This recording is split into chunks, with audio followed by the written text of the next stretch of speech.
Okay. మార్కెటింగ్‌లో మాకు బాగా ఒకటి నేర్పించింది ఏంటంటే, ఆహ్, బిజినెస్ బాగా జరగాలంటే దానికి సంబంధించిన అడ్వర్టైజ్‌మెంట్ బాగా ఉండాలంట.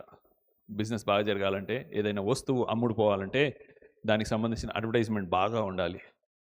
అయితే ఆహ్, ఎవరు స్టార్ట్ చేశారో అంటే ఎవరి ఐడియానో నాకు కరెక్ట్‌గా తెలియదు కానీ, బాగా ఫేమస్ కంపెనీ వాళ్ళు ఒక ట్యాగ్ లైన్‌తో వచ్చారు.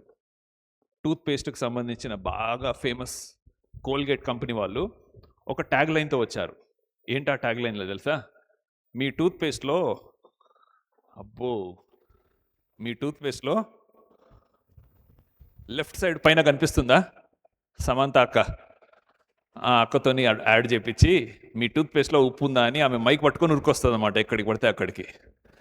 దాని తర్వాత కింద Dhoni, Boost, secret of my energy.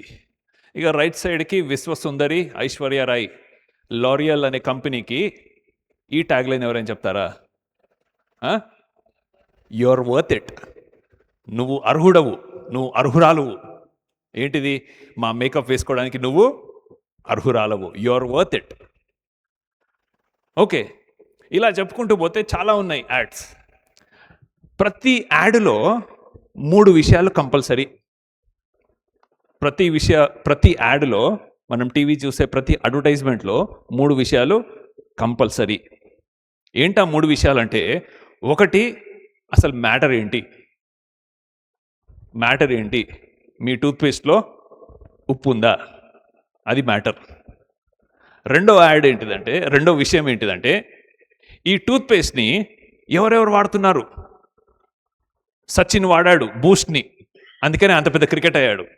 Virat Kohli కూడా వచ్చాడు బూస్ట్కి, తెలుసా? తర్వాత ఇప్పుడు ధోని. సో మేము ముగ్గురం వాడాము. ఇప్పుడు పక్కన విశ్వసుందరి ఉంది కదా, ఆమె అందం ఎట్లొచ్చింది అనుకున్నావు? లారియల్ కంపెనీ ప్రోడక్ట్స్ వాడా ఏమో మళ్ళీ. కానీ వాళ్ళ యాడ్లో ఏమంటున్నారంటే, వీళ్ళందరూ సెలబ్రిటీస్, పేరు మోసిన వాళ్ళు చాలామంది వాడారు కాబట్టి మీరు కూడా వాడండి, వాళ్ళంతా పెద్దవాళ్ళు అయిపోతారు. సో మొదటి విషయము, ఈ ప్రోడక్ట్లో ఏముంది, అది మ్యాటర్ ఏంటిది, కంటెంట్ ఏంటిది. రెండవ విషయం ఏంటిదంటే, ఈ ప్రోడక్ట్ని ఎవరెవరు వాడారు. ఓకేనా? మూడో విషయం ఏంటో తెలుసా? ఈ ప్రోడక్ట్ మీరు వాడితే మీకు వచ్చేది ఏంటిది. కాంప్లాన్ వాడితే ఏమవుతుంది చెప్పండి? హైట్ పెరుగుతారు. ఓకేనా? ఫేర్ అండ్ లవ్లీ వాడితే ఏమవుతుంది? తెలుసా ఫేర్ అండ్ లవ్లీ మీద కేసు అయిందని? ఏం కేసు అయిందంటే, అప్పట్లో ఫేర్ అండ్ లవ్లీ మీరు ఎంతమంది బాగా రెగ్యులర్ కస్టమర్సో కానీ ఒక స్కేల్ ఇచ్చేటోళ్ళు, దాంట్లో డిఫరెంట్ కలర్ షేడ్స్ ఉండేవి కదా. ఆ కలర్ షేడ్స్ వచ్చేసి మీరు వాడకముందు మీ స్కిన్ కలర్ చూసుకోండి, అది నంబర్ 2 అనుకో, ఒక 2 నెలలు వాడిన తర్వాత నంబర్ 4కి వెళ్తారు. నంబర్ 4లో ఉన్నారనుకో నంబర్ 6కి వెళ్తారు అని ఒక కంపారిజన్. తర్వాత ఏదో లీగల్ టెక్నికల్గా సంబంధించి కేసు అయిపోయిన తర్వాత ఫేర్ అండ్ లవ్లీ పేరుని కూడా గ్లో అండ్ లవ్లీ తయారు చేశారు. అవునా? ఎందుకంటే ఓన్లీ తెల్లగుండేటోళ్ళకే మీ క్రీమ్ వర్తిస్తుందా, మాలాంటి నల్లగుండేటోళ్ళకు వర్తించదా అని ఎవడో తిక్కరే కేసు పెట్టినాగా. సో ప్రతి యాడ్లో 3 విషయాలు ఖచ్చితంగా ఉంటాయి. ఆ వస్తువులో ఏముంది, ఆ వస్తువుని ఎవరెవరు వాడారు, ఆ వస్తువు మీరు వాడితే మీకు వచ్చే ప్రయోజనం ఏంటి, అడ్వాంటేజెస్ ఏంటి. ఓకేనా? అలా యాడ్ మార్కెటింగ్, ఈ మార్కెటింగ్ అనే బిజినెస్ జరుగుతూ ఉంది. కోట్లండి, ఎన్ని వందల కోట్లు, వేల కోట్లు ఈ యాడ్ కంపెనీలో జరుగుతూ ఉంటాయి. అయితే కొన్ని కంపెనీస్ ఉంటాయి, వాటికి రైవల్రీ జరుగుతుంది. రైవల్రీ అంటే పోటీ. బిఎండబ్ల్యూకి మెర్సిడీస్కి ఎప్పుడు పోటీ. బిఎండబ్ల్యూకి మెర్సిడీస్కి ఎప్పుడు పోటీ. 2 కార్ కంపెనీసే. పెప్సీకి కోకోకోలాకి ఎప్పుడు పోటీ. 2 కూడా కూల్ డ్రింక్ కంపెనీస్. అర్థమవుతుందా? అట్లా చాలా ఉన్నాయి. అయితే అప్పట్లో ఒక టీవీ కంపెనీ వచ్చింది. ఆ టీవీ కంపెనీ పేరు బీపీఎల్. గుర్తుందా? బీపీఎల్ ట్యాగ్ లైన్ ఎవరైనా గుర్తుందా? పాత వాళ్ళకు గుర్తుంటుంది. బీపీఎల్ కింద రాసే మాట ఏంటిదంటే, బిలీవ్ ఇన్ ద బెస్ట్. విన్నట్టుందా ఎక్కడో? మీరు ఒకసారి చెక్ చేసుకోండి. బిలీవ్ ఇన్ ద బెస్ట్ అంటే ఏంటంటే, ఏదైతే బెస్ట్గా ఉందో దాంట్లో మీ నమ్మకం పెట్టండి, దాంట్లో మీ డబ్బులు పెట్టండి, దాంట్లో మీరు ఇన్వెస్ట్ చేయండి. పనికిరాని వాటివన్నీ కూడా వద్దు, ఇవన్నీ కూడా డబ్బులు వేస్ట్ అని చెప్పి. అయితే బీపీఎల్ తర్వాత ఇంకొక ఫారెన్ టీవీ కంపెనీ వచ్చింది.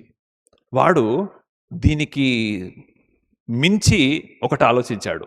బెటర్ దెన్ ద బెస్ట్ అని పెట్టాడు. ఏమని పెట్టాడు? Better than the best. వాక్యం చెప్పకుండా మార్కెటింగ్ క్లాస్ ఎందుకు తీసుకుంటున్నారని మీకు డౌట్ రావచ్చు. వస్తున్నా అక్కడికే వస్తున్నా. బీపీఎల్లోడు ఏమని పెట్టాడని చెప్పాను? బిలీవ్ ఇన్ ద బెస్ట్ అని పెడితే ఫిలిప్స్ కంపెనీ వాడు బెటర్ దెన్ ద బెస్ట్ అని పెట్టాడు. అంటే బీపీఎల్లోడు అంటున్నాడు మా టీవీలు అత్యున్నతమైనవి, బెస్ట్ కంపెనీవి, బెస్ట్గా పనిచేస్తాయి. అంటే ఫిలిప్స్ వాడు అంటున్నాడు అది బెస్ట్, కానీ మాది బెటర్ దెన్ ద బెస్ట్, అంటే దానికంటే ఉత్తమమైనది, దానికంటే మంచిది అని. ఎందుకు ఇంత బ్యాక్గ్రౌండ్ ఎక్స్ప్లెనేషన్ ఇస్తున్నానంటే, దేవుడు బైబిల్లో 66 పుస్తకాలు రాయించాడు కదా. 66 పుస్తకాలు రాయించినప్పుడు ఆ 66 పుస్తకాలలో ఒక పుస్తకాన్ని ఇశ్రాయేలు ప్రజలకి వారి గొప్పలు చెప్పుకుంటున్నారని, వారు బెస్ట్గా ఉంటున్నారని, మేము మిగతా వాళ్ళందరికంటే అత్యున్నతమైన స్థానంలో ఉన్నామని వాళ్ళకి అర్థమయ్యే భాషలో పౌలు ద్వారా ఒక పత్రికను రాయించాడు. ఆ పత్రిక పేరు హెబ్రీయులకు రాసిన పత్రిక. ఆ పత్రిక పేరు హెబ్రీయులకు రాసిన పత్రిక. తెలుగు బైబిల్లో అయితే అది పౌలు రాశాడని మనకు రాసి ఉంటుంది, కానీ ఇంగ్లీష్ బైబిల్లో అంత క్లారిటీ ఏమీ లేదు. ఈ రోజు వరకు కొంతమంది అటు ఇటు డిస్కషన్ చేస్తూ ఉంటారు, ఇది పౌలు రాశాడని, కొంతమంది ఇది పౌలు రాయలేదు వేరేళ్ళు రాశారని, లేకపోతే మోషే రాశారు, ఇంకెవరో రాశారని చెప్పి అలా రాయించుకుంటూ ఉంటున్నారు. కానీ ఇక్కడ ఎవరు రాశారు ముఖ్యం కాదు, ఏమి రాశారు. హెబ్రీయులకు రాసిన పత్రికలో ఎన్ని అధ్యాయాలు ఉంటాయి ఒకసారి చెక్ చేసుకోండి. హెబ్రీయులకు రాసిన పత్రికలో 13 అధ్యాయాలు ఉంటాయి. ఎన్ని ఉంటాయమ్మా? 13 అధ్యాయాలు ఉంటాయి. ఈ 13 అధ్యాయాలు కూడా ఒక అడ్వర్టైజింగే. మీరు నమ్మినా నమ్మకున్నా ఈ 13 అధ్యాయాలు కూడా ఒక అడ్వర్టైజ్మెంటే. ఇంతకుముందు చెప్పాను కదా, ప్రతి అడ్వర్టైజ్మెంట్లో 3 విషయాలు ఉంటాయని చెప్పి. ఏంటా 3 విషయాలు? మొదటి విషయంలో అసలు దీంట్లో ఏముంది, దీంట్లో ఉప్పు ఉందా, పప్పు ఉందా, సాంబార్ ఉందా. రెండో విషయం ఏంటిది? దీన్ని ఎవరెవరు వాడుతున్నారు, మామూలు వాళ్ళ వాడేది కాదు, అందరూ సెలబ్రిటీస్, చాలా పెద్ద పెద్ద వాళ్ళు. మూడోది, మీరు కూడా వాడితే ఏం జరుగుతుంది. ఓకేనా? హెబ్రీయులకు రాసిన పత్రికలో ఇదే విభజన ఉందండి. హెబ్రీయులకు రాసిన పత్రికలో ఇదే విభజన ఉంది. మొదటి 10 అధ్యాయాలు ఉన్నాయి చూడండి. మొదటి 10 అధ్యాయాలంతా కూడా అసలు ఎవరి గురించి మాట్లాడుతున్నారు? యేసయ్య గురించి మాట్లాడుతున్నాడు, యేసుక్రీస్తు ప్రభువు గురించి మాట్లాడుతున్నాడు. ఎందుకంటే హెబ్రీయులకి వాళ్ళకి బాగా గొప్పలు చెప్పుకోవడం అంటే ఇష్టం. ఇశ్రాయేలులకు అంటే యూదులకు బాగా గొప్పలు చెప్పుకోవడం అంటే ఇష్టం. ఎందుకు గొప్పలు చెప్పుకోవడం అంటే ఇష్టం అంటే, మేము డైరెక్ట్గా అబ్రహాము సంతతి వాళ్ళము, మాకు స్పెషల్ ప్లేస్ ఉంటుంది. ఈవెన్ సొలొమోను ఆయన మందిరము కట్టించినప్పుడు కూడా యూదులందరికీ కూడా ఒక గడప, యూదుల మగవాళ్ళకి ఒక గడప, యూదులు ఆడవాళ్ళకి ఒక గడప, యాజకులకు ఒక గడప, యాజక కుటుంబీకులకు ఇంకో గడప, అన్యులకు ఒక గడప, అన్య స్త్రీలకు ఒక గడప, అన్య పురుషులకు ఒక గడప. 12 గడపలతో మరి ఒక అక్కడ ఎంట్రన్సెస్ ఉన్నట్టుగా మనం చూస్తాం. ఎందుకు అని అంటున్నానంటే, వీళ్ళు మేము రిజర్వేషన్ క్యాండిడేట్స్. ఎవరు? యూదులు, హెబ్రీయులు, ఇశ్రాయేలు ప్రజలు మేము రిజర్వేషన్ క్యాండిడేట్స్. మాకు స్పెషల్ స్టేటస్ కావాలి.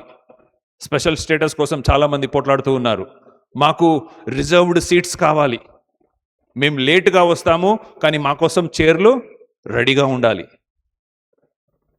అయితే మీరు అలాంటి ఒకలాంటి గర్వపు లేకపోతే అలాంటి పోకడలో జీవిస్తున్నారు కాబట్టి పౌలు భక్తుడు, నేనైతే పౌలు భక్తుడు రాశాడని నమ్ముతాను, హెబ్రీయులను ఉద్దేశించుకుంటూ, అయ్యా అసలు దీంట్లో ఎవరి గురించి ఉంది? మొదటి విషయము యేసుక్రీస్తు, ఆయన యొక్క వ్యక్తిత్వం గురించి ఉన్నట్టుగా మనం చూస్తాము.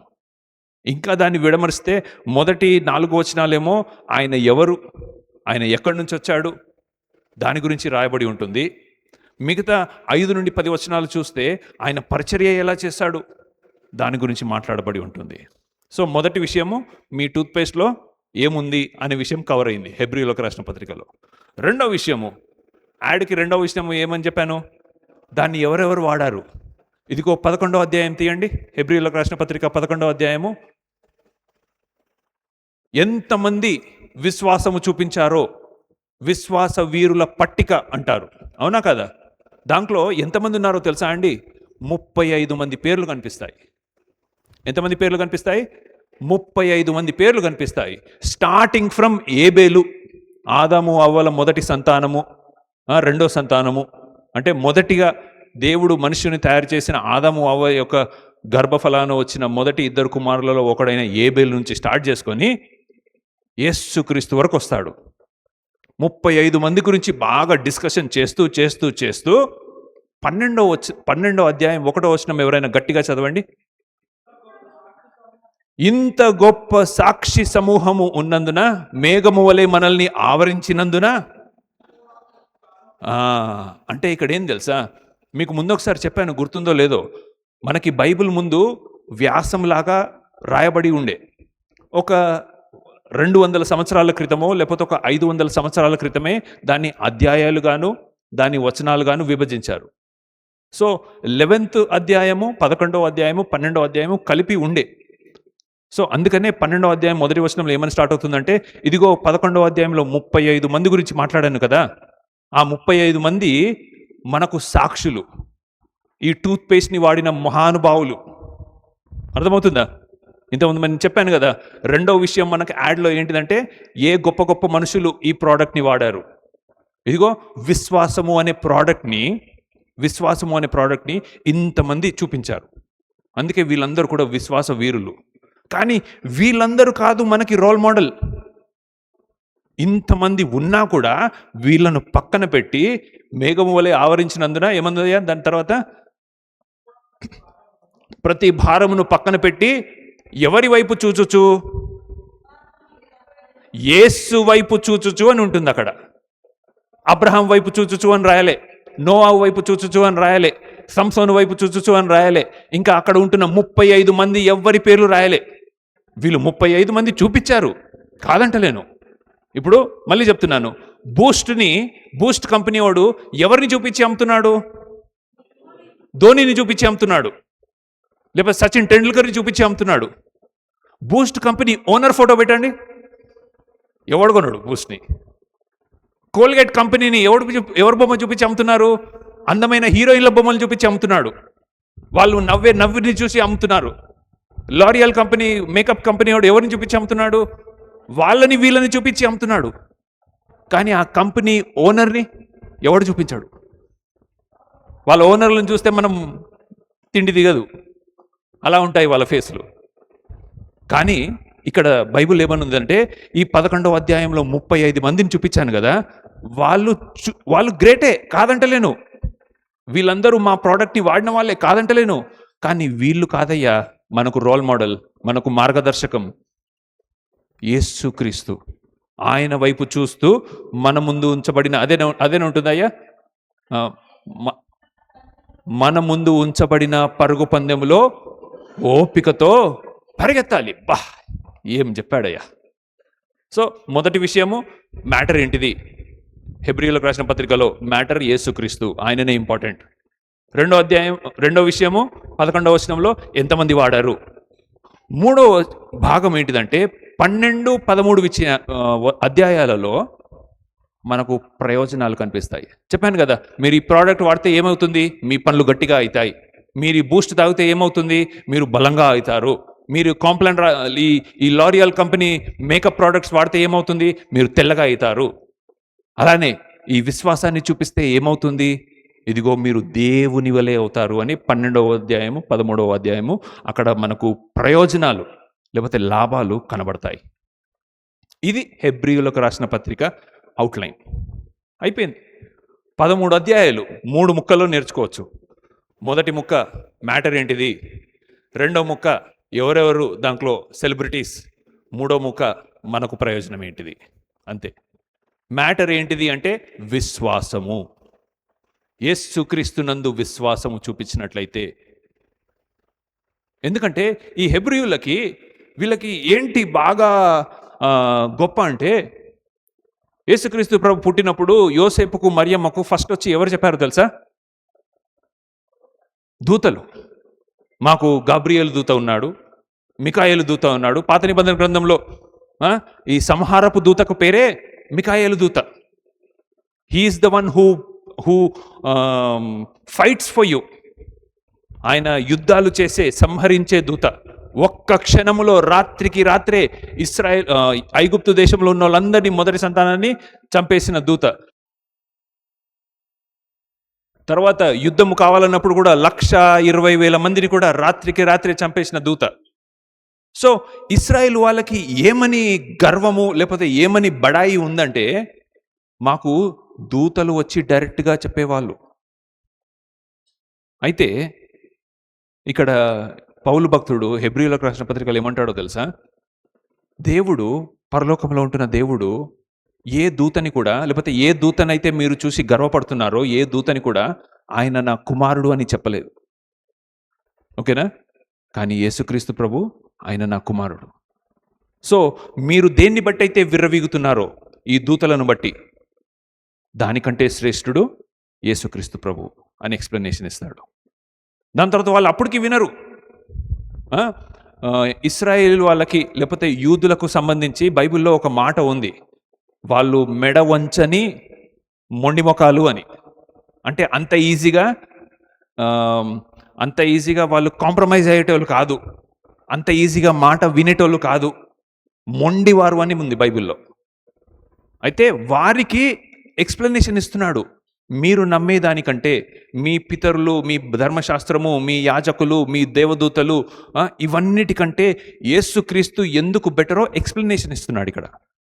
ఎక్స్ప్లెనేషన్ ఇస్తూ, ఇదిగో మీరు యాజకులను బట్టి, అహరోను బట్టి, మెల్కిసెదెకును బట్టి మీరు చాలా గర్వపడుతున్నారు కదా, అయితే యేసుక్రీస్తు ఆ యాజకుల కంటే గొప్ప యాజకుడు అని. ఎందుకు అంటే అప్పట్లో యాజకుడు పవిత్రమైన స్థలంలో కానీ, అతి పరిశుద్ధమైన స్థలంలో కానీ వాళ్ళు వెళ్ళి ఆ యొక్క బలిని అర్పించి ఆ రక్తాన్ని చిలకరించిన తర్వాత బయటికి వచ్చేసి మళ్ళీ బయట వచ్చి నిలబడేవాళ్ళు. ఎందుకు అనంటే నువ్వు మళ్ళా నెక్స్ట్ ఇయర్ మళ్ళా బలి ఇవ్వాలి. కానీ యేసుక్రీస్తు ప్రభు ఒకసారే బలిగా అయ్యాడు. సో మీరు చెప్పే ఈ యొక్క యాజకుల కంటే గ్రేట్, అందరికంటే శ్రేష్ఠుడు అని చెప్పి ఎక్స్ప్లెయిన్ చేసుకుంటూ, ఇదిగో 11వ అధ్యాయంలో మనము ఈరోజు డిస్కస్ చేసే ఒక గొప్ప వ్యక్తిని గురించి మనం మాట్లాడతాము. అందుకనే నా వాక్యానికి అంశం నేను పేరు ఏమని పెట్టానన్న, వాగ్దానము నుండి నెరవేర్పు వరకు. వాగ్దానము నుండి నెరవేర్పు వరకు ఇది ఒక విశ్వాస ప్రయాణం. ఇది ఒక విశ్వాస ప్రయాణం. ఈరోజు ఈ వాక్యంలో మనము విశ్వాసములో తండ్రి అయిన అబ్రహాము గురించి మాట్లాడతాము. ఆ అబ్రహాము గురించి 11వ అధ్యాయంలో చాలా విషయాలు మాట్లాడబడ్డాయి. ఆ విషయాలలో ఆయన ఫస్ట్ క్లాస్ ఇలా ఉన్నాడు, సెకండ్ క్లాస్ ఇలా ఉన్నాడు. ఫస్ట్ ఇయర్స్ చేతులెత్తండమ్మా. ఓకే, మీరు పాస్ అయిన తర్వాత ఎక్కడికి వెళ్ళాలి? సెకండ్ ఇయర్స్ చేతులెత్తండమ్మా. ఉన్నారా? ఉన్నారు. తర్వాత థర్డ్ ఇయర్స్ ఉన్నారా? Okay. Third years, fourth years ఉన్నారా? ఫోర్త్ ఇయర్ ఉండదు కదా. థర్డ్ ఇయర్స్ మీరు అయిపోయిన తర్వాత ఏం చేస్తారు? ఇక్కడ నుంచి వెళ్ళిపోతారు. ఓకేనా? ఎందుకంటే మీకు కావలసిన యొక్క గ్రాడ్యువల్ ప్రమోషన్ అకాడమిక్స్లో ఇంక్రీజ్ అవుకుంటూ మీరు పట్టభద్రులు అవుతారు. మీకు ఒక డిగ్రీ వస్తుంది. నర్సింగ్, జిఎన్ఎంలో కానీ బిఎస్సిలో కానీ నర్సింగ్ వస్తుంది. ఇంజనీరింగ్ చేసేవాళ్ళు లేకపోతే ఎంబీబీఎస్ చేసేవాళ్ళు, ఎవరెవరైతే మీరు ఏదైతే చదువుకుంటున్నారో వాళ్ళలో ఒక పట్టా వస్తుంది. ఆ పట్టా ఏంటంటే అర్థము, మీరు దీంట్లో ప్రావీణ్యం పొందారు కాబట్టి, మీరు పాస్ అయ్యారు కాబట్టి, now you are ready to go to the world and work in that profession. మీరు ఆ పనిలో పని చేసుకోవచ్చు. అలానే ఇక్కడ విశ్వాసంలో కూడా first class, second class, third class, fourth class, fifth class, 6 classes ఉన్నాయి. అబ్రహాం జీవితంలో ఎన్ని క్లాసెస్ ఉన్నాయి అంటే, ఆయన జీవితము, నేను ఆదికాండం గురించి మాట్లాడట్లేను. ఇక్కడ హెబ్రీయులకు రాసిన పత్రికలో మరి ముఖ్యంగా 11వ అధ్యాయంలోనే 6 తరగతులను చూపిస్తాడు పౌలు. ఆ 6 తరగతులలో మనమందరము ఎక్కడో అక్కడ ఒక దగ్గర ఉండాలి. ఎక్కడో ఒక దగ్గర ఉండాలి. ఒకవేళ ఎక్కడ నా జీవితం అక్కడ సెట్ కావట్లేదు అంటే మనం విశ్వాసులం కాదు. మనం విశ్వాసులము కాదు. ఒకవేళ మొదటి మెట్టులో ఉన్నావా, రెండో మెట్టుకు వెళ్ళడానికి ట్రై చేయాలి. రెండో మెట్టులో ఉన్నావా, ఐదో మెట్టుకు వెళ్ళడానికి ట్రై చేయాలి. ఐదో మెట్టులో ఉన్నావా, ఆరో మెట్టులో చేయాలి.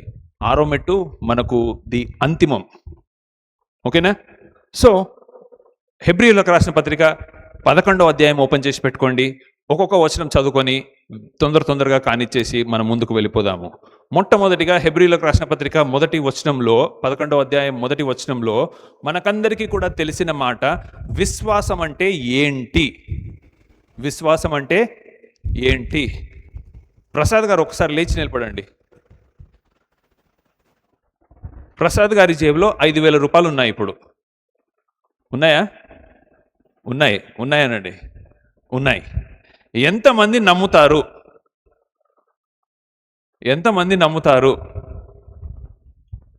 ఇప్పుడు 5,000 తీసి చూపించిన తర్వాత అప్పుడు ఎంతమంది నమ్ముతారు? అప్పుడు మీ నమ్మకానికి వాల్యూ లేదు తెలుసా? చూసిన తర్వాత నమ్మకానికి వాల్యూ లేదు. ఇప్పుడు గమ్మత్తుగా ఒక మాట అడుగుతాను. ప్రసాద్ గారు పుష్పమ్మకి, తన ప్రియ భార్యకి, నా జేబులో 5,000 ఉన్నాయమ్మా అంటే పుష్పమ్మ ఇచ్చే నెక్స్ట్ రెస్పాన్స్ ఏంటిది? నాకు వినపడింది. గట్టిగా చెప్పు రాజుగారు. షాపింగ్కి వెళ్దామంటుంది. ఎందుకంటే మా ఆయన డబ్బుల విషయంలో అబద్ధాలు ఆడడు. ఆయన జేబులో 5,000 ఉన్నాయి అంటే ఖచ్చితంగా 5,000 ఉంటాయి, పద షాపింగ్కి వెళ్దామంటుంది. ఎందుకంటే ఆమె చూడకుండా నమ్మింది. జనార్దన్ గారు, చూసిన తర్వాత మీరు నమ్ముతా అంటున్నారు కదా, జస్ట్ మాట వరుసకు అంటున్నా అంతే. మిమ్మల్ని షాపింగ్ తీసుకెళ్ళడు ఆయన. ఎందుకంటే చూపించిన తర్వాత నమ్మడం ఏముంది? ఇదే విశ్వాసము, చూడకుండా నమ్మేది. ఎందుకంటే పుష్పమ్మ గారికి, ప్రసాద్ గారికి పెళ్ళైంది కాబట్టి, వారిరువురు కలిసి జీవిస్తున్నారు కాబట్టి, ఒక మంచి సంబంధంలో ఉంది కాబట్టి ఆయన నమ్మింది కాబట్టి నెక్స్ట్ క్వశ్చన్, నువ్వు డబ్బులు ఉన్నాయి ఏమేమో అంటావా, పుష్ప అని పిలుస్తావు, ఏమని పిలుస్తావో మరి. పిలిచిన తర్వాత నా దగ్గర డబ్బులు ఉన్నాయి అనగానే పద షాపింగ్కి వెళ్తాం, లేదా పద బంగారం కొనుక్కుందాం, లేదా పద ఇది ఫీజు కట్టేది ఉంది, లేకపోతే అది చేసేది ఉంది, ఇది చేసేది అని అన్నారంటే షీ ట్రస్ట్స్ యూ, నిన్ను నమ్ముతుంది. అదే విశ్వాసము, అదే వచనము ఇక్కడ మొదటి వచనంలో రాయబడి ఉంది. What is faith? విశ్వాసము అంటే ఏంటి అంటే, విశ్వాసము అనున్నది, చదువుదాం అందరం కలిసి.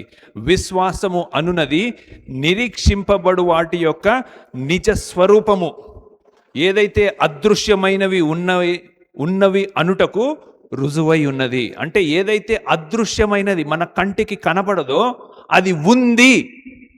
నీ జేబులో ఉన్న డబ్బు మీ ఆవిడకి కనపడకున్నా అది ఉంది అని నమ్ముతున్నారు చూడండి, అది విశ్వాసం. ఒకవేళ తీసి చూపించిన తర్వాత ఉంది కదా, ఓకే పద అంటే తీసిన తర్వాత నువ్వేంది, నేను ఎవరైనా నమ్ముతాడు, రోడ్డు మీద పోయేటోడు ఎవరైనా నమ్ముతాడు. కానీ చూపియక ముందే నమ్మేదే విశ్వాసము అని ఇక్కడ మాట్లాడుతుంది. సో విశ్వాసము లేకుండా ఈ లోకంలో ఎవరు బ్రతకలేరండి. ఇప్పుడు మనము దేవుడు ఉన్నాడని మనం చూసామా? ఎవరైనా చూసారా? బైబిల్లో కూడా చూసి బతికిన వాళ్ళు ఉన్నారా? మోషే ముఖాముఖితో మాట్లాడాడన్నాడు, అది థియోలాజికల్గా ఇంకా అది ఒక డీప్ విషయము. ఇప్పుడు దాని గురించి నేను మాట్లాడాను. కానీ దేవుడు మన కంటితో కనబడకున్నను వాక్యానుసారంగా మనకు బోధపరుస్తున్నాడు కాబట్టి మన ఆత్మీయ లేకపోతే మన యొక్క శారీరక నేత్రాలతో యేసుక్రీస్తుని లేకపోతే దేవుణ్ణి చూడకుండా మనం నమ్ముతున్నాము. అది మనం చూపించే విశ్వాసము. అయితే దేవుడు లేడని నమ్మేటోళ్ళు కొంతమంది ఉంటారు. వాళ్ళని ఏమంటారయ్యా? నాస్తికులు. వాళ్ళు ఏమని నమ్ముతారు తెలుసా? దేవుడు లేడని నమ్ముతారు. అయితే ఇప్పుడు చూడండి, ఈ షర్టు ఒక 2 మీటర్ల గుడ్డ తీసుకొని ఆ బాక్స్లో వేసి ఆ బాక్స్ని ఒక 2 గంటలు ఇలా ఊపితే షర్టు బయటికి వచ్చిందంటే మీరు నమ్ముతారా? ఎందుకు?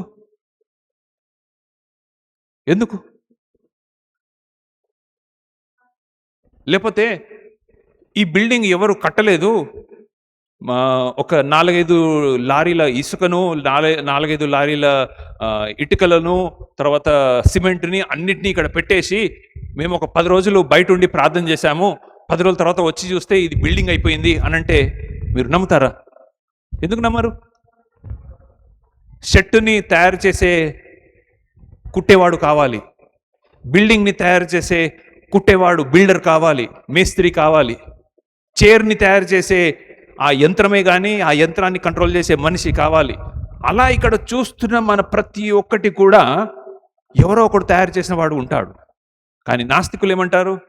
లేదు, సృష్టికర్త అనేటోడు లేడు, దేవుడు అనేవాడు లేడు. ఇదంతా కూడా ఒక బ్రహ్మాండం నుంచి ఒక పెద్ద విస్ఫోటనం జరిగింది. ఆ విస్ఫోటనం నుంచి బిగ్ బ్యాంగ్ వచ్చింది. దాంట్లో నుంచి సింగిల్ సెల్డ్ ఆర్గానిజం వచ్చింది.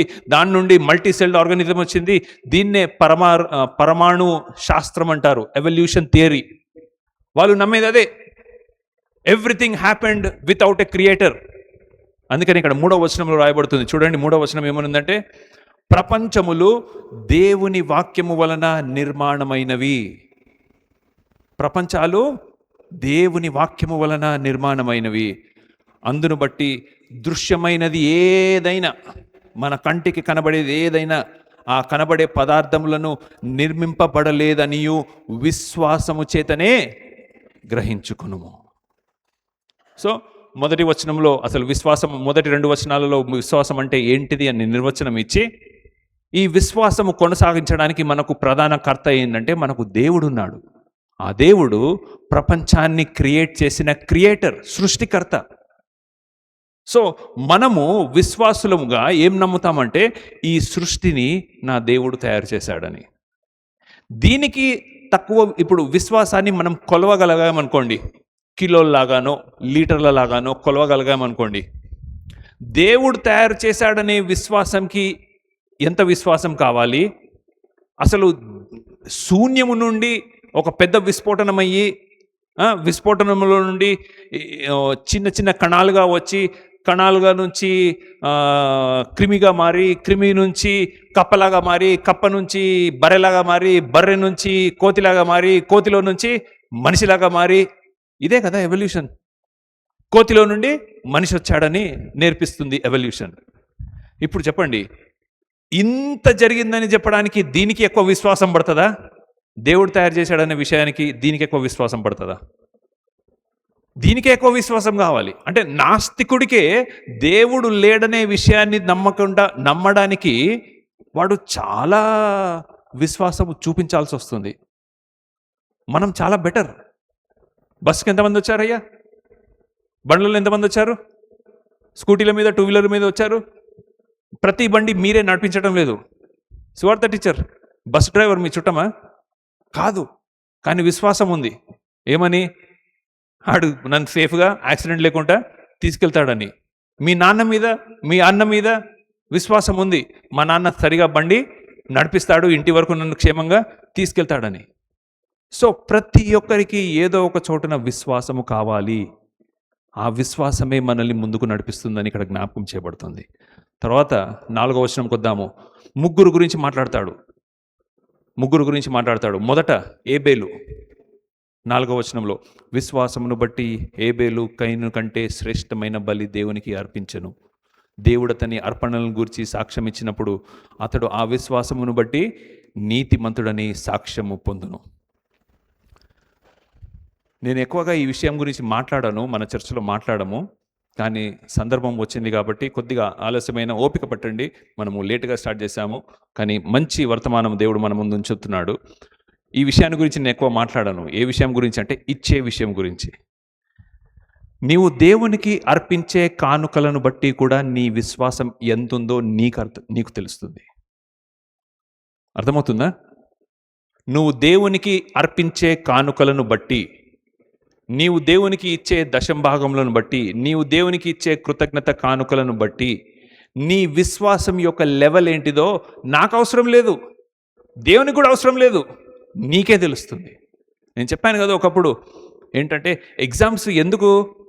టీచర్కి కాదు తెలియడానికి, మీ పేరెంట్స్కి కాదు తెలియడానికి, నీ స్టాండర్డ్ ఎక్కడుందో నీకు అర్థం కావాలి.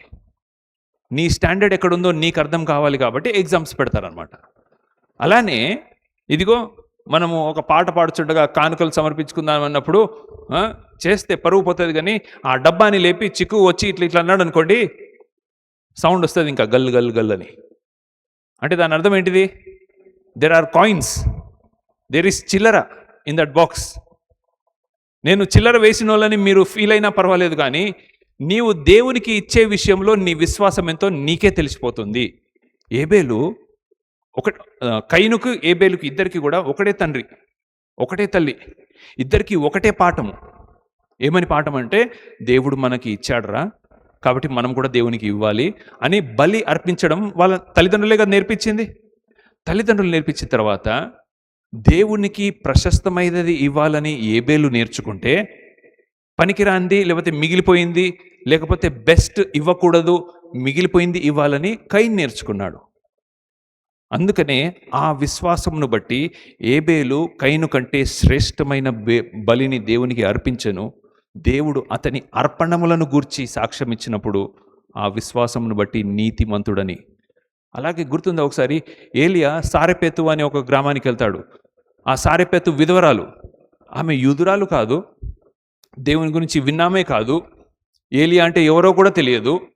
కానీ అమ్మా నాకు ఆకలిస్తుంది, ఏమైనా ఉంటే పెట్టవా అంటే, ఒక్క రొట్టె మందము పిండి నా దగ్గర ఉంది, ఒక్క రొట్టె మందము కొంచెము నూనె నా దగ్గర ఉంది, కానీ నువ్వు దేవుడు ప్రేరేపించాడు. అక్కడ దేవుడు ఆ అన్యురాలని ప్రేరేపించాడు కాబట్టి ఆ ఒక్క రొట్టె ఈయనకు పెట్టేసింది.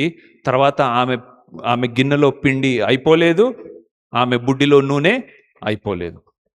ఎందుకు అనంటే విశ్వాసం.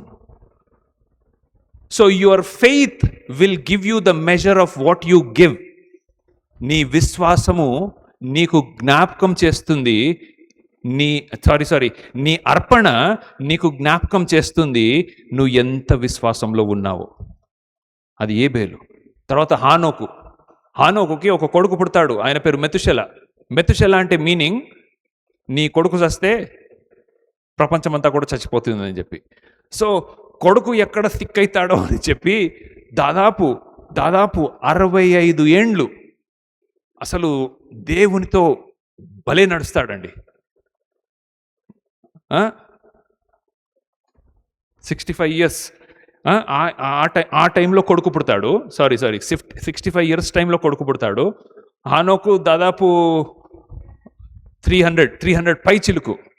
సో హానోకు దేవునితో నడుస్తాడు కాబట్టి 5వ వచనంలో రాయబడి ఉంటుంది, విశ్వాసమును బట్టి హానోకు మరణము చూడకుండానే,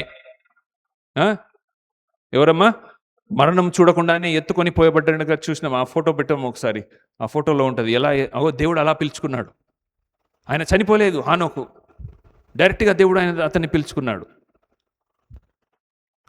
సో ఆయన గురించే 6వ వచనంలో కూడా ఇంకో మాట రాయబడి ఉంటుంది, విశ్వాసము లేకుండా దేవునికి ఇష్టడై ఉండుట అసాధ్యము. దేవుడు సృష్టించలేనిది ఒకటి ఉందండి. దేవుడు సర్వాన్ని సృష్టించాడు, కానీ మన హృదయాల్లో ఆయన పట్ల విశ్వాసాన్ని దేవుడు ఎప్పుడు కూడా సృష్టించడు. అది మనం క్రియేట్ చేయాలి, అది మనము చూపించవలసిన పని, అది మన స్పందన. తర్వాత నోహావు 7వ వచనంలో, విశ్వాసమును బట్టి నోహావు అది వరకు చూడని సంగతులను గూర్చి. మనకి ఈరోజు వర్షం అంటే ఎంతమందికి తెలుసు? అందరికీ తెలుసు. నోహావు టైంలో వర్షం అంటే ఎవరికి తెలియదు.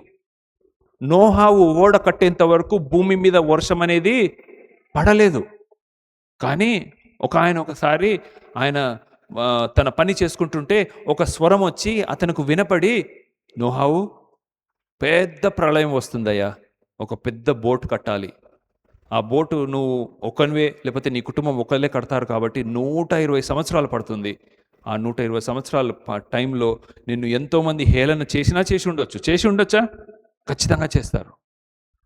ఇంకో మాట, మీరు ఆదికాండంలో గమనించినట్లయితే నోహావుకు దేవుడు కేవలం ఓడ కట్టుమంటాడు, తర్వాత ఆహారం సమృద్ధిగా చేసుకోమంటాడు, తర్వాత ఈ యానిమల్స్ ఏదైతే జంతువులు ఉన్నాయో ఆ జంతువులన్నిటిని కూడా పట్టుకరమ్మంటాడు, దేవుడే సాయం చేస్తాడు.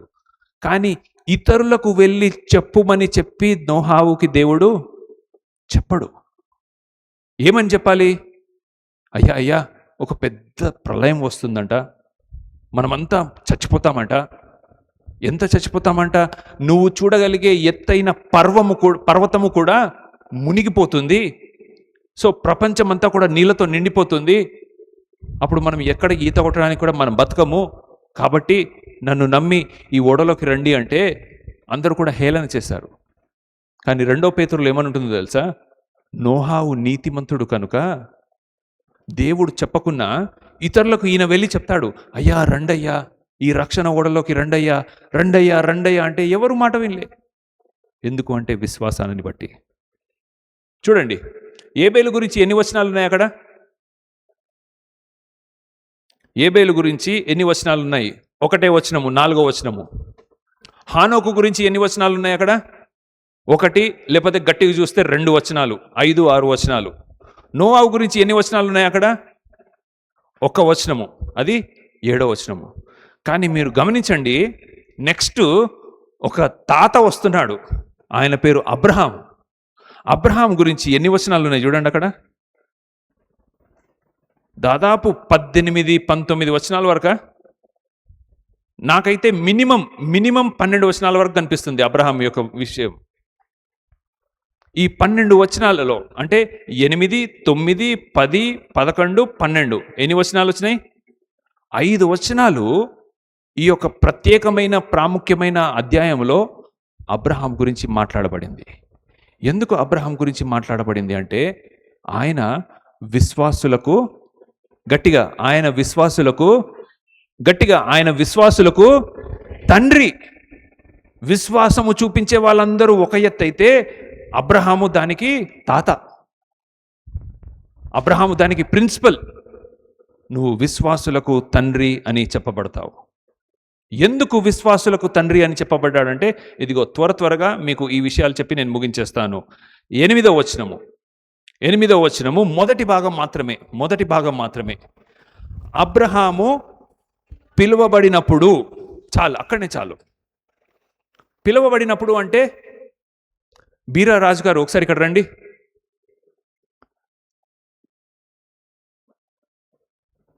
ఆయన పేరు బీరా రాజు, లేకపోతే బి రాజు. ఓకేనా? ఆయనను పిలిచాను, ఎందుకు ఏమిటి అని ఏం అడగకుండా వచ్చేసాడు. వెళ్ళి కూర్చోండి అయ్యా, థ్యాంక్ యూ. ఎందుకు ఈ మాట మీకు అర్థమయ్యేటట్టు చెప్పాలనుకుంటున్నానంటే పిలిచేటోళ్ళు చాలామంది ఉంటారు, కానీ పిలుపునకు ఆయన ఏం చేశాడో తెలుసా? స్పందించి దాన్ని విని యాక్ట్ చేశాడు. ఇదిగో అబ్రహాము పిలువబడినప్పుడు, అబ్రహాము ఎప్పుడైతే దేవుని స్వరాన్ని విన్నాడో ఆయన స్పందించాడు. విశ్వాసం అనేది ఎక్కడ ప్రారంభమవుతుందో తెలుసా? ఎక్కడ ప్రారంభమవుతుంది? అందుకే వాక్యంలో ఏమన్నా తెలుసా? వినుట వలన విశ్వాసము కలుగును. వినటం అంటే ఈ చెవులో నుండి వెళ్ళి ఈ చెవులో నుండి వెళ్ళిపోయే సౌండ్ మాత్రమే కాదు, విని స్పందించడము. అబ్రహాం ఎన్ని సంవత్సరాలు జీవించాడు రఫ్గా? పోనీ సరే, అబ్రహాంని దేవుని పిలిచినప్పుడు ఆయన వయసు ఎంతో తెలుసా? 75. 75వ ఏట దేవుడు ఆయనను పిలిచిన తర్వాత 25 years తర్వాత అతడికి కుమారుణ్ణిచ్చాడు. 25 years. బై ద వే, ఈరోజు మనకి బైబిల్ ఉంది, మనం చాలా ధన్యులం. ఎందుకు అనంటే ప్రతిరోజు మనకు వాక్యము ఉంది. ప్రతిరోజు మనం వాక్యం చదవడానికి మన చేతిలో బైబిల్ ఉంది. ఇది కాక మనం చర్చ్కి వస్తాము వారానికి ఒకసారి. ఇది కాక ఇదిగో పుష్పమ్మ లాంటి వాళ్ళు ఎవరైనా దయదలిచి ఇంట్లో ప్రేయర్ మీటింగ్ పెడితే ప్రేయర్ మీటింగ్లకు వెళ్తాము. ఇది కాక వెనస్డే బైబిల్. ఇది కాక యూట్యూబ్లో కోట్ల మెసేజ్లు అంటే వాక్యపు మెసేజ్లు. ఇది కాక ఎవ్రీడే వాక్యాలు వాట్సాప్లో. ఇంత ఉండి కూడా మన ఆధ్యాత్మిక స్థితి ఇది. అబ్రహాముకి ఇంత లేదు తెలుసా? దేవుడు ఈ సంవత్సరం మాట్లాడాడంటే మళ్ళీ నెక్స్ట్ ఇయరే మాట్లాడాడట. గుర్తుందా? ఆయన మధ్యాహ్నం ఒక చెట్టు కింద కూర్చున్నప్పుడు 3 దేవదూతలు వచ్చి ఆయనతో మాట్లాడినప్పుడు వచ్చే సంవత్సరము నీకు కుమారుని పుడతాడని దేవుడు అప్పుడు మాట్లాడిన తర్వాత మళ్ళీ దేవుడు మాట్లాడలే.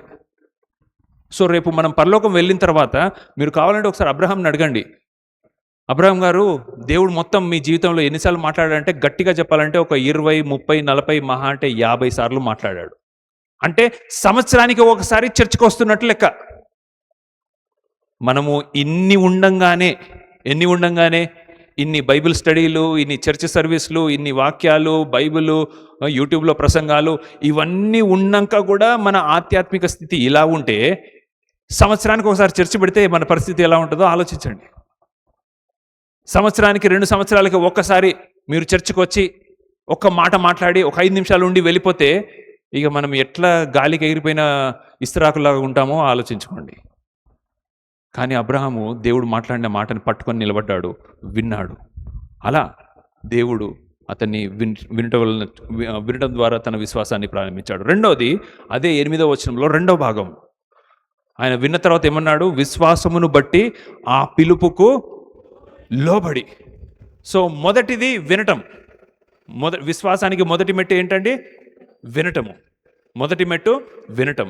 రెండో మెట్టు విధేయత చూపటం. రెండో మెట్టు విధేయత చూపటం. ఎందుకు అనంటే ఇంతకుముందు నేను చెప్పాను కదా, ఫెయిత్కి రెస్పాన్స్ ఉండాలి. ఫెయిత్కి రెస్పాన్స్ ఉండాలి.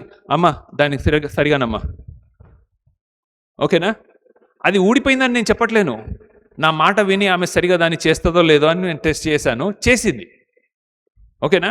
అబ్రహాము దేవుడు పిలిచాడు, పిలిచి అయ్యా నీ తట్టాబుట్ట సదురుకొని వచ్చేసే అన్నప్పుడు వచ్చేసాడు. ఇప్పుడు మీలో ఎంతమందికి అమ్మ అది సరిగా చెయ్యి అని చెప్పిన మాట వినిపించింది? అందరికీ వినిపించింది. ఎంతమంది రెస్పాండ్ అయ్యారు? అర్థమవుతుందా? వినడము దాదాపుగా నేను మైక్లో చెప్పాను కాబట్టి అందరికీ వినిపించింది. వెనకలు ఉన్న వాళ్ళు మీరేం ఫీల్ అవుతున్నారంటే నా దగ్గర లేదు కదా, ఆ దగ్గర ఉన్న వాళ్ళు చూసుకుంటారులే అని మీరు అనుకొని ఉండొచ్చు. అంతే కదా? సరే, మీరు దగ్గర ఉన్న వాళ్ళలో కూడా 3 4 ఉన్నారు కదా, ఎవరు రెస్పాండ్ అయ్యారు? ఆ ఒక పాపనే రెస్పాండ్ అయింది. అది విధేయత. అది విధేయత.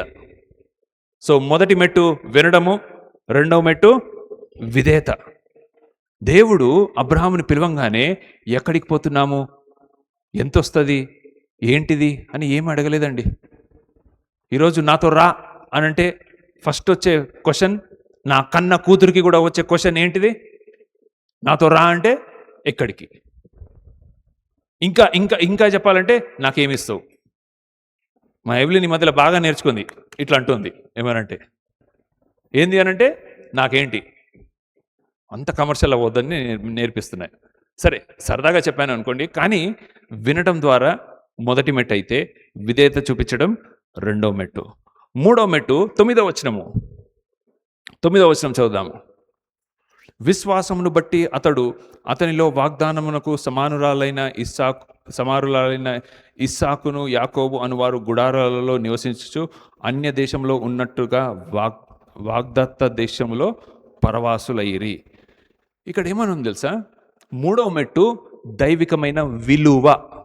చెప్పండి, విలువ. మొదటిది వినటము, రెండో మెట్టు విధేయత, మూడో మెట్టు విలువ. ఎలాంటి విలువ?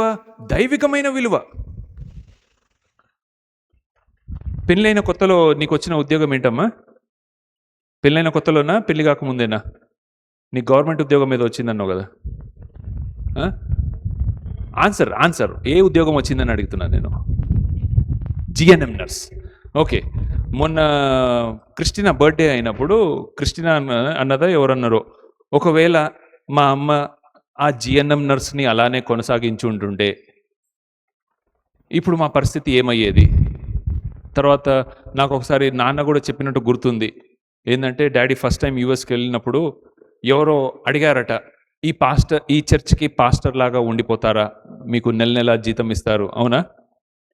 నెల జీతం ఇస్తారు, ఇక్కడనే మంచి ఇల్లు ఇస్తాము అనంటే మా అమ్మ అన్నదంట, ఒకవేళ అక్కడ ఇచ్చే $1000 $1200 నువ్వు ఆశపడి అక్కడనే మనం సెటిల్ అయిపోయి ఉంటే ఈరోజు వినయ్ తరము, వినయ్ తర్వాత వచ్చే తరము మరి రౌడీలు అయిపోయే వాళ్ళేమో, డ్రగ్ అడిక్ట్లు అయిపోయే వాళ్ళేమో. అంటే ఇక్కడ ఏమంటున్నానంటే నేను మా కుటుంబం నుంచి గొప్ప చెప్తున్నాను అనే మాట కాదు. అమ్మకి పెళ్ళైన కొత్తలో జిఎన్ఎం నర్స్ ఉద్యోగం, గవర్నమెంట్ ఉద్యోగం వచ్చింది. దాన్ని కాదనుకొని వదిలిపెట్టేసి వచ్చేసారు. ఎందుకు అంటే కొన్నిసార్లు మనకు దైవికమైన విలువ ఎప్పుడు కలుగుతుందో తెలుసా? మనము లోకానుసారంగా ఒక మంచి ఉన్నతమైన స్థానంలో ఉండి ఆ ఉన్నతమైన స్థానాన్ని వదిలిపెట్టి బికారిగా అవుతాము చూడండి, అప్పుడు మనకు దైవికమైన విలువ వస్తుంది. ఇదంతా ఎక్స్ప్లెనేషన్ మీకు ఎందుకు ఇస్తున్నానంటే అబ్రహాము చాలా రిచ్, అబ్రహాము చాలా చాలా రిచ్. అప్పట్లోనే వందల వేల సంఖ్యలో లేకపోతే కనీసం వందల సంఖ్యలో పనివారు ఉన్న ఆసామి అబ్రహాము. కానీ దేవుడు పిలవంగానే అవన్నీ వదులుకొని వచ్చి తను మాత్రమే కాదు, తన కుమారుడైన ఇస్సాకు, తను మాత్రమే కాదు, తన మనవడైన యాకోబు 3 తరాలు గుడారాలలో నివసించుటకు వాళ్ళు వచ్చారు. అంటే కోటను వదిలేసి, ప్యాలెస్ని వదిలేసి గుడిసెలలో జీవించడానికి వాళ్ళు ఎన్నుకున్నారు. ఇది దైవికమైన విలువ. కొన్నిసార్లు మనకి లోకంలో నీకు 50,000 ఉద్యోగం వచ్చి దాని తర్వాత దేవుని చిత్తాన్ని నీవు నమ్మి విధేయత చూపించి ఇంకా తక్కువ జీతమైన ఉద్యోగం దొరికినట్లయినా, నీకు లోకము పట్ల లోకము వాళ్ళు చూస్తున్నట్టుగా నీకు తక్కువ జీతం దొరికినా కూడా దేవుని దృష్టిలో నీకు దైవికమైన విలువ ఉంటుంది. అబ్రహాము అదే చేశాడు. ఇక్కడ తన గొప్ప ఆస్తిపాస్తులన్నిటిని కూడా వదిలిపెట్టి గుడారాలలో నివసించడానికి ఆయన వచ్చాడు. అందుకనే దైవికమైన విలువను ఆయన పొందుకున్నట్టుగా మనం నేర్చుకుంటాము. 4వది 10వ వచనంలో ఉంది చూడండి. 4వది 10వ వచనంలో ఉంది. ఏలయనగా దేవుడు దేనికి శిల్పియో నిర్మాణకుడై ఉన్నాడో పునాదులు గట్ల ఆ పట్టణము కొరకు అబ్రహాము ఎదురు చూచుచుండెను. ఎదురు చూడడం అంటే ఏంటో తెలుసా? వెలిగింపు కలిగి ఉండడము, ఒక విజన్. చెప్పండి, ఒక విజన్. మొదటిది ఏమని చెప్పాను? మొదటి మెట్టు వినటము, 2వ మెట్టు విధేయత, 3వ మెట్టు విలువ, 4వ మెట్టు వెలిగింపు, విజన్ కలిగి ఉండడము. ఈరోజు మీరు ఆంధ్రాలో కానీ ఇక్కడ ఎక్కువ లేవు నాకు తెలిసి, తెలంగాణలో, ఆంధ్రాలో చాలా పెద్ద పెద్ద చర్చెస్ ఉన్నాయి. బ్రిటిష్ వారు కట్టించిన చర్చెస్, మిషనరీస్ కట్టించిన చర్చెస్ చాలా ఉన్నాయి కదా. ఆ చర్చెస్ని వెళ్ళి చూడండి. ఆ చర్చెస్ 18వ శతాబ్దంలోనో 19వ శతాబ్దంలోనో కట్టి ఉంటాయి. అప్పట్లో ఆ గ్రామంలో వాళ్ళ పాపులేషన్ 200, 300. కానీ వాళ్ళు కట్టించిన చర్చెస్ ఎలా ఉంటాయి తెలుసా? 1000 మంది, 2000 మంది కూర్చునేంత కెపాసిటీ ఉంటాయి. అర్థమవుతుందని నేను చెప్పింది? 200, 300 పాపులేషన్ ఉన్న గ్రామాలలో, లైక్ ఇప్పుడు చిరాలలో ఒక లూథరన్ చర్చ్ ఉంది. ఇప్పటికీ కూడా 2000 మెంబర్స్ ఒకటేసారి కూర్చోవచ్చు. మెదక్ చర్చ్ ఉంది. మెదక్ చర్చిలో ఈజీగా ఒక 1000 మంది కూర్చోవచ్చు. కానీ మెదక్ చర్చి ఎప్పుడైతే మెదక్లో ఆ ప్రాంగణంలో కట్టినప్పుడు దాని పాపులేషన్ 200-300 మాత్రమే. చిరాలలో ఈ లూథరన్ చర్చ్ ఎక్కడైతే కట్టారో అప్పుడు దాని పాపులేషన్ 200-300 మాత్రమే. అంటే ఇక్కడ ఏమంటున్నానంటే, ఆ కట్టిన మిషనరీ ఎవరైతే ఉన్నారో ఆయనకి ఒక విజన్ ఉండింది. ఇగో ఈరోజు మీరు ఈ 11 ఎకరాలలో ఈ బిల్డింగ్స్ చూస్తున్నారు కదా. ఈ బిల్డింగ్స్ విజను 25-30 సంవత్సరాల క్రితం దేవుడు నాన్నకిచ్చాడు. ఇక్కడ ఇంత పెద్ద ఈ యొక్క హాస్టల్ కట్టాలని. మీరు నమ్ముతారో లేదో, ఇప్పుడు బయట ఎస్టీ మైనారిటీస్ హాస్టల్స్ అని ఉన్నాయి, తర్వాత బీసీ మైనారిటీ హాస్టల్స్ అని ఉన్నాయి. ఆంధ్రప్రదేశ్ కలిసి ఉన్నప్పుడు ఈ హాస్టల్, ఈ బిల్డింగ్, మీరు నమ్ముతారో లేదో, ద బిగ్గెస్ట్ మైనారిటీ హాస్టల్ ఉండే. అంత కెపాసిటీ, అన్ని రూమ్స్, అంత కెపాసిటీ కలిగిన ఇది ఉండే. ఎందుకు 91లోనే ఇంత పెద్దది కట్టాలని అనంటే, దేవుడు ఆయన బిడ్డలకి విజన్ ఇస్తాడు, వెలిగింపునిస్తాడు. ఆ విజన్ అబ్రహాముకి ఇక్కడ ఇచ్చాడు. సో అబ్రహాము ద్వారా, ఆయన కొడుకైన ఇస్సాకు ద్వారా, ఆయన కొడుకైన యాకోబు ద్వారా ఈ వెలిగింపు కావాలని చెప్పి ఆయన నమ్మాడు. దాని తర్వాత 5వది వెసులుబాటు. 11వ వచనం చదువుదాము, అయిపోతుంది. 11వ వచనము. శారా విశ్వాసమును బట్టి శారా వాగ్దానము చేసిన వాడు నమ్మదగిన వాడని ఎంచుకొనెను కనుక తాను వయస్సు గతించినదైనను గర్భము ధరించుటకు శక్తి పొందెను. నేను ఇంతకుముందు ఆంటీతో మాట్లాడుకుంటూ వస్తున్నప్పుడు ఇదే మాట మాట్లాడాను. చాలాసార్లు విశ్వాసులు చేసే పొరపాటు ఏంటో తెలుసా? ఏదైనా విషయంలో దేవుణ్ణి మనము ప్రార్థన సహాయం అడిగినప్పుడు ప్రార్థన చేస్తాము కదా, ప్రార్థన చేసేసి దుప్పటి కప్పుకొని పడుకుంటాం మనం. అందుకనే దేవుడు మన ప్రార్థనలు మన జీవితాల్లో జరిగించడు. మీరు క్షుణ్ణంగా వెళ్ళి 1 సమూయేలు గ్రంథము 1వ అధ్యాయము చదవండి. హన్న వచ్చి ప్రార్థన చేసింది. ఏమని ప్రార్థన చేసింది?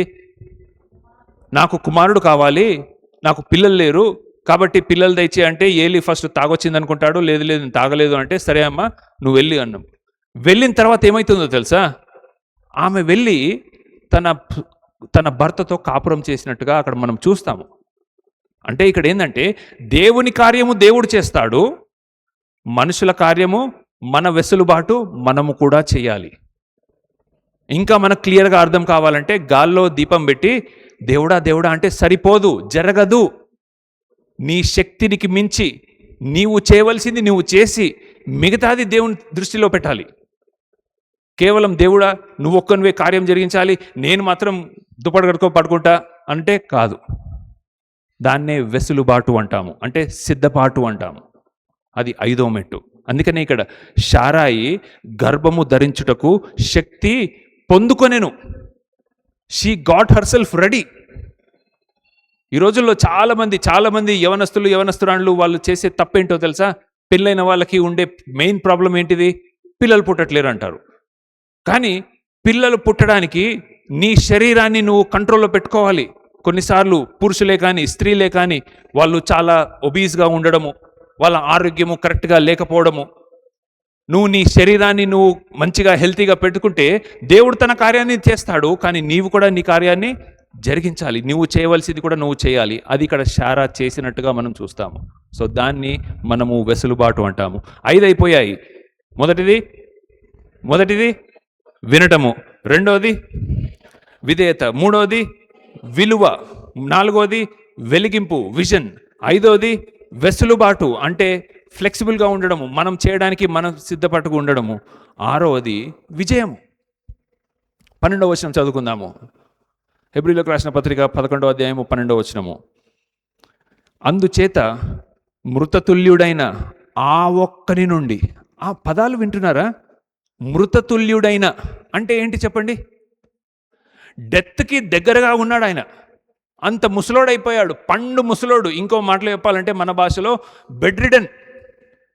రేపో మాపో చచ్చిపోవాల్సింది ఆయన ఏజ్ని బట్టి, ఆయన ఫిజికల్ స్టాండర్డ్స్ని బట్టి.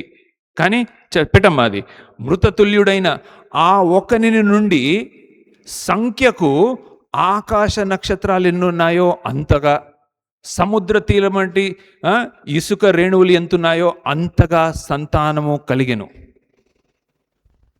ఆయన విన్నాడు, ఆయన విధేయత చూపించాడు, ఆయన